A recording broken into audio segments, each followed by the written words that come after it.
There's a movie that you got to see called Hearts of the West. Stars Andy Griffith and Jeff Bridges. And it takes place in the silent days of movies. And Jeff Bridges has been a writer.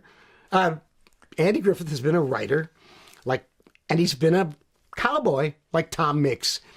And he's been a stuntman. Jeff Bridges has grown up on pulp magazines, westerns.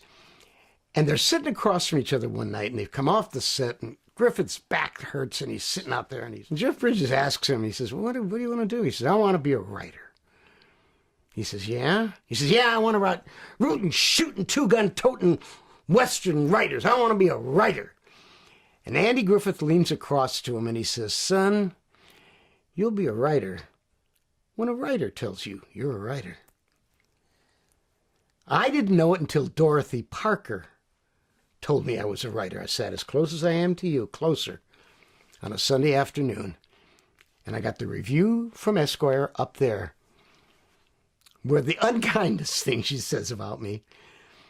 The rest of the story's in this book, and it was a book called Gentleman Junkie, which I believe is right there.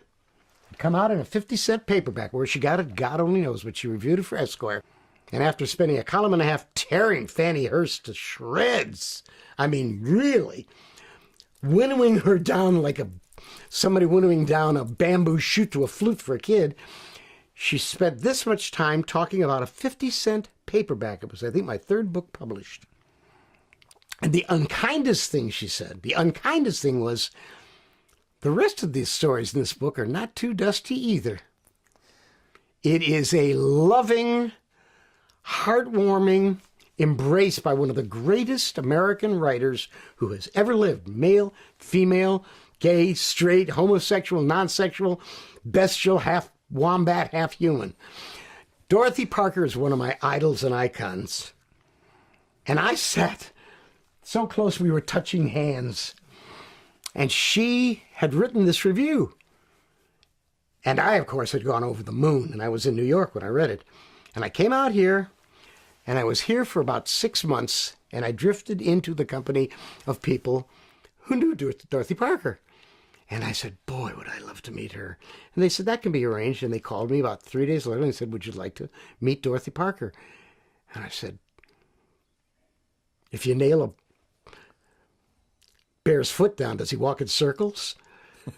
And I went to Dorothy Parker's house on Norma Place, which is off Doheny. It's right up near Sunset Strip, named after Norma Talmadge, the actress. And in the house at the same time were Christopher Isherwood, a brilliant artist who is now very, very famous, named Don Bachardy, B-A-C-H-A-R-D-Y, who did my portrait that day, Charles MacArthur, Ben Hecht, and Dorothy Parker's husband,